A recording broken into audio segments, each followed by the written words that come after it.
We are awaiting President Trump's speech before leaders at the Arab Islamic American Summit in Saudi Arabia. In excerpts released by the White House, the president is expected to tell the 50-plus leaders he is not there to lecture them. There is also a line in the speech calling for, quote, confronting the crisis of Islamist extremism and the Islamist terror groups it inspires, unquote. As we await the president, let's bring in our panel. We have with us former Republican presidential candidate Rick Santorum, Farah Pandith, former State Department representative to the Muslim world, Jen Psaki, former White House communications director for President Obama, and Republican Congressman Adam Kinzinger of the House Foreign Affairs Committee, and much more. Congressman, what do you think? I actually agree. You know, there's something interesting that happens. So as a member of Congress in the Foreign Affairs Committee, you travel a lot and you do, in essence, kind of fact-finding / diplomacy. A member of Congress, obviously, it's nothing like the president coming to a country. But the second you land and you get off that plane and you meet with government leaders, the reality of what you're doing sets in. You're like, wow, everything I say here has an impact. This has a real impact on the future of the war on terror, for instance, the future of our alliances.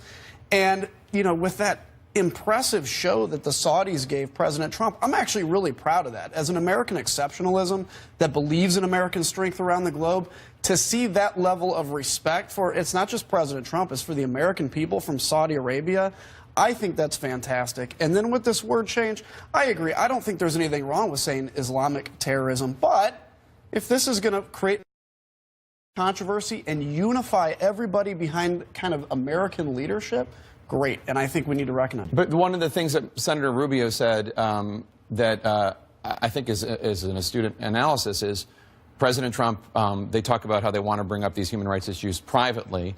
When they do, they seem to focus on important but singular stories, freeing Aya from Egypt, etc. Those are important stories, obviously, but they are nowhere near as significant in terms of how many people are affected as the larger issues Senator Santorum's talking about. Yeah, I agree. When I was in Saudi Arabia, we saw their kind of anti-radical center, you know, where they're fighting ISIS on social media. It'll be interesting to see how close it is to the same one that President Trump is cutting the ribbon on.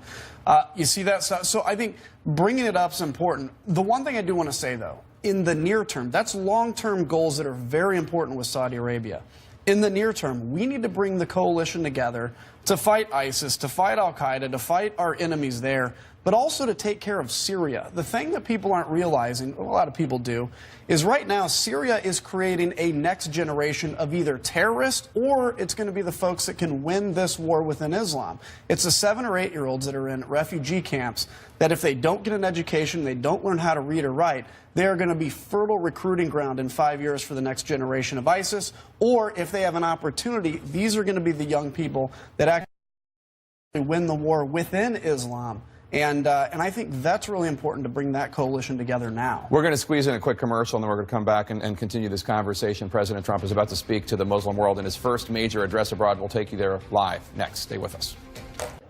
Are we supposed to, as Americans, just sit back and look at this and say, sure, just half the population is not allowed because this extreme version of Islam says that men and women cannot commingle, and therefore women can just not attend this music concert. It is just very, like, 11th century, and I'm having a tough time. Like, I think we kind of just, like, take for granted, oh, that's how they do things there. That is just rampant discrimination against half the population. It is, but I think when you look at the huge challenges, so I'm kind of a mix between a liberalist and a realist on foreign policy. Well, that's a tough thing to be a mix of. It is, it is. The liberalist side of me says, you know, look, anytime we can confront human rights issues, inequality issues, we have to do it. The realist side of me says, but when you're dealing with Saudi Arabia and you see a deputy crown prince who has a very aggressive agenda for social change, which is, you know, pretty serious. Women can drive. We're aghast at the idea that women can't drive there, but in Saudi Arabia, that's a big deal that they're doing that or that they're moving to that.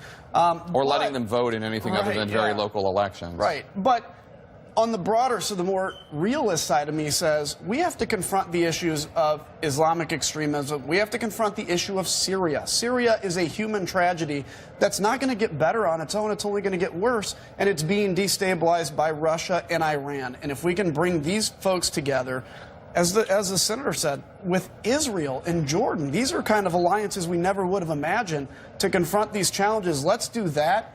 while mentioning the fact that a all-men's concert really is stupid and dumb, but I don't think that's the biggest issue we have to be concerned with. I mean, maybe that's where we are. We have to make a list of priorities, and if Toby Keith giving an all-male concert is, not even top 100 on that list, then we just move on. Jake, our president